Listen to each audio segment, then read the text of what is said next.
ഭക്ഷണ സൗകര്യത്തോടെ വനിതകൾക്ക് സുരക്ഷിത താമസത്തിനായി തൃക്കരിപ്പൂർ ടൗണിനോട് ചേർന്ന് സെന്റ് പോൾസ് ഹോസ്റ്റൽ പ്രവർത്തനം ആരംഭിച്ചു. സിംഗിൾ, ഡബിൾ മുറികളും ഡോർമെട്രിയും ഉൾപ്പെടെ ഹോസ്റ്റലിലുണ്ട്. തൃക്കരിപ്പൂർ റെയിൽവേ സ്റ്റേഷനും ബസ് സ്റ്റാൻഡും ഹോസ്റ്റലിൽ നിന്നും 50 മീറ്റർ അടുത്താണെന്ന പ്രത്യേകതയും സ്ഥാപനത്തിനുണ്ട്. സെന്റ് പോൾസ് സ്കൂളിലേക്കുള്ള ഷാംബ ഷെട്ടി റോഡിലാണ് 2 നിലകളിലായി ഹോസ്റ്റൽ കെട്ടിടം പ്രവർത്തിക്കുന്നത്.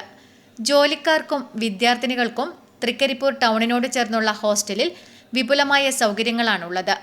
മുഴുവൻ സമയവും വനിതാ വാർഡന്റെ സേവനം ഹോസ്റ്റലിൽ ലഭിക്കും.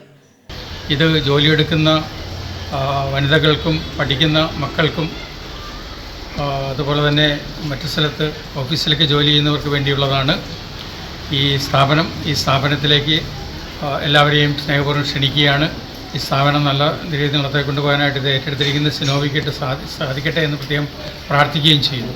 കണ്ണൂർ രൂപതയ്ക്ക് കീഴിൽ പ്രവർത്തിക്കുന്ന തൃക്കരിപ്പൂർ സെന്റ് പോൾസ് ഹോസ്റ്റൽ പ്രവർത്തനം ലളിതമായ ചടങ്ങിൽ കാഞ്ഞങ്ങാട് ഫൊറോന വികാരി ഫാദർ മാത്യു തൈക്കൽ ഉദ്ഘാടനം ചെയ്തു.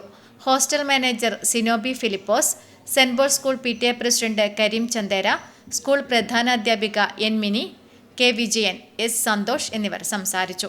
ഹോസ്റ്റലിൽ പ്രവേശനം ആരംഭിച്ചിട്ടുണ്ട്.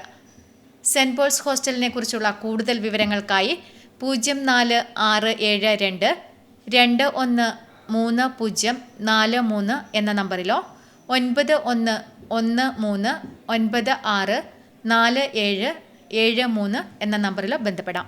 Network news, Trikaripur.